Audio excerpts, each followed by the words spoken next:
नमस्कार, स्वागत है आप सभी का। आप देख रहे हैं एनएमएफ न्यूज, आपके साथ मैं हूं नमता चौधरी। पश्चिम के ऐसे कई देश हैं जहां पर यहूदी अपने आप को असुरक्षित महसूस करते आ रही हैं, लेकिन भारत के लिहाज से अगर मैं कहूं तो भारत यहूदियों के लिए अब तक सबसे सुरक्षित जगह मानी जाती थी। लेकिन अब अगर आप 2024 और 25 खासकर इन 2 सालों में जो बदलाव हुए हैं उसको अगर आप देखेंगे, अंतर्राष्ट्रीय घटनाओं से अगर आप उसे जोड़ेंगे तो अब के हालात ऐसे हैं कि यहूदियों को यहां पर रहने में भी डर लग रहा है। और इसके पीछे की वजह क्या है, आज हम आपको जो ये तस्वीरें दिखा रही हैं, पाकिस्तान से जो रिएक्शंस आ रही हैं, वो सारी चीजें आपको बताएंगे ताकि आपको समझने में आसानी हो कि कैसे भारत में रह रहे यहूदियों पर भी अब खतरा मंडरा रहा है।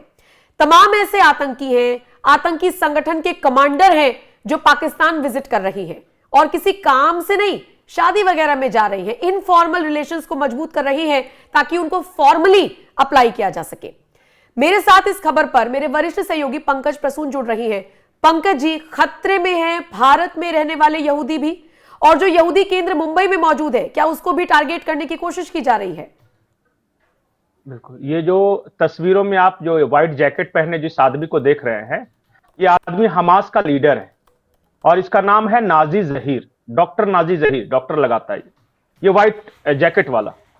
और ये जो वीडियो है ये पाकिस्तान के गुजरांवाला की है और पीछे जो दाढ़ी वाला शख्स देख रहे हैं ये सब जैश और लश्कर के लोग हैं, ये सारे।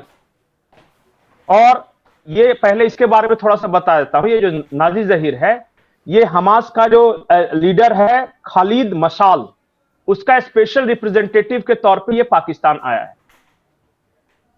और ये मत समझिए कि शादी ब्याह करने आए हैं। एक इनका ज्वाइंट टास्क फोर्स बना है, जैश ए मोहम्मद का, लश्कर ए तोयबा का और हमास का।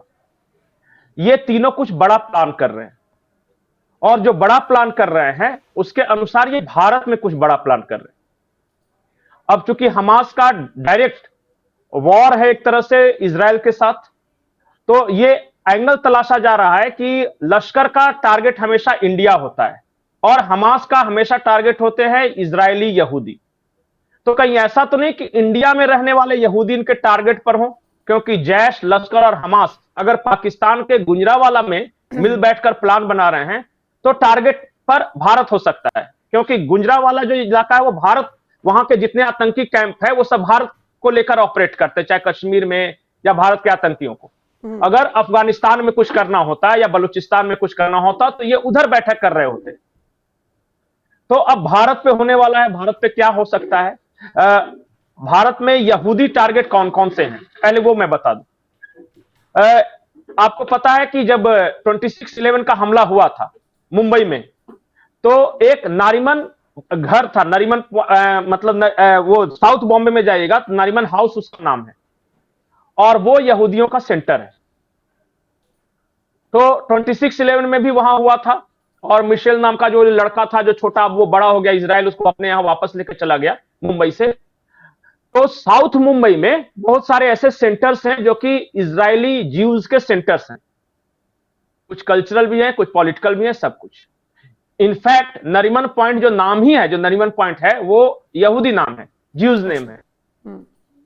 तो इस बात की संभावना, आशंका जताई जा रही है कि साउथ बॉम्बे एक बार फिर से इनका निशाना हो सकता है, क्योंकि वहीं पे इनको सबसे ज्यादा मिलेंगे। पिछली बार भी साउथ बॉम्बे को ही निशाना बनाया था इन लोगों। और south Bombay is also financial hub of this country. जितने बड़े बड़े आपको मिलेंगे, चाहे एयर इंडिया की बिल्डिंग से लेके ये अडानी, अंबानी, सबका वहां जो हेडक्वार्टर वहीं पे है, साउथ बॉम्बे में ही, और बहुत पॉश इलाका। तो उस इलाके को अगर टारगेट करते हैं तो एक तो मैसेज दूर तक जाएगा, इजराइल तक, और दूसरा यह है कि भारत का फाइनेंशियल रीढ़ तोड़ने के काम आएगा अगर वहां पर इस तरह का डिस्टर्बेंस है। तो एक और मैं इंटरेस्टिंग बात बता दूं कि इजराइल का सबसे प्राइज्ड पोजीशन अभी जो है वो है, एक पोर्ट है, हाइफा पोर्ट है इजराइल में, नॉर्थ इजराइल में, और हाइफा पोर्ट को संभालने की जिम्मेदारी ली है अडानी ने। सारा मेंटेनेंस वगैरह वो काम करेगी। तो लोग कह रहे हैं कहीं ऐसा तो नहीं कि साउथ बॉम्बे में इजरायलियों के साथ साथ कुछ अडानी या अंबानी के इस तरह के बिजनेस इंटरेस्ट को भी नुकसान पहुंचाने के लिए उस तरह की योजना हो, क्योंकि यह फाइनेंशियल वॉर भी है और नैरेटिव वॉर भी है। और अगर इस तरह के एक बार ऑपरेशन लश्कर जैश मिलकर चला चुके हैं 26/11, जब होटल ताज में, होटल ट्राइडेंट में, नरीमन हाउस में, लियोपोल्ड कैफे में इन लोगों ने जो कहर बरपाया था, मुंबई छत्रपति शिवाजी टर्मिनस पे, अब फिर से हो रहा है और with the help of Hamas. ये प्लानिंग हो रही है और प्लानिंग शायद जो बता रहे हैं कि जल्द ही कुछ बड़ा होने वाला है, क्योंकि ये बैठक पाकिस्तान में। फिर पंकज जी, ये भारत के लिए कितना चैलेंजिंग है, क्योंकि पाकिस्तान की तरफ से भी प्रतिक्रियाएं आ रही हैं, और दूसरी बात, यहूदियों के लिए तो भारत सुरक्षित हुआ करता था 2024-25 और अब 26 में। हालांकि जिस तरीके की रिपोर्ट्स हैं, सुनने में तो ये भी आ रहा है कि यहूदी वो जो अपना ट्रेडिशनल जो कपड़े पहनते हैं वो बच रहे हैं वो सब पहनने से, कि हमको ना हम ऐसे रिप्रेजेंट हो कि हम यहूदी हैं। नहीं, पाकिस्तानी आर्मी का सीधा इन्वॉल्वमेंट इस ऑपरेशन में इस तरह से है कि जब हमने ऑपरेशन सिंदूर किया तो वहां आतंक के ठिकाने नष्ट किए, बहावलपुर, मुरीद के वगैरह में। अब आपको क्या लगता है कि मसूद अजहर का फैमिली मारा गया और उसी वक्त उसका एक ऑडियो आया था कि हम बदला लेंगे, और जरूर बदला लेंगे। तो Pakistani army, ISI, Hamas, Jaish और लश्कर, ये सब एक मिलकर एक ज्वाइंट ऑपरेशन लॉन्च करने वाले हैं इंडिया के खिलाफ। इसलिए बार बार रक्षा मंत्री बोलते हैं कि ऑपरेशन सिंदूर अभी जारी है, 2026 में बड़ा मतलब युद्ध हो सकता है। आपको क्या लगता है कि वो अजीत डोभाल या हमारे जो थल सेना अध्यक्ष हैं या सीडीएस हैं द्विवेदी जी या रक्षा मंत्री वैसे हवा में तीर मार रहे हैं कि ऐसे युद्ध होगा? कैसे होगा? यही होगा। और उनका निशाना या तो गुजरात के कुछ ये हो सकते हैं, क्योंकि गुजरात और मुंबई यही इनके निशाने पर है, और ये ज्वाइंट ऑपरेशन में वो कुछ बड़ा वैसा करने जैसा। ठीक है पंकज जी, आपके नेटवर्क इशू कर रहे हैं, एक बार आप एक बार कनेक्ट कर लीजिए। इतने में पाकिस्तान से जो रिएक्शन आया वो सुनवा देती हूँ, जरा वो बाइट चलाइए। तो ले आओ जो तुमने करना है, दाएं से आना है, बाएं से आना है, ऊपर से आना है, नीचे से आना है, इकट्ठे आना है, किसी के साथ आना है। एक बार मजा ना करा दिया ना तो पैसे वापस, ठीक है ना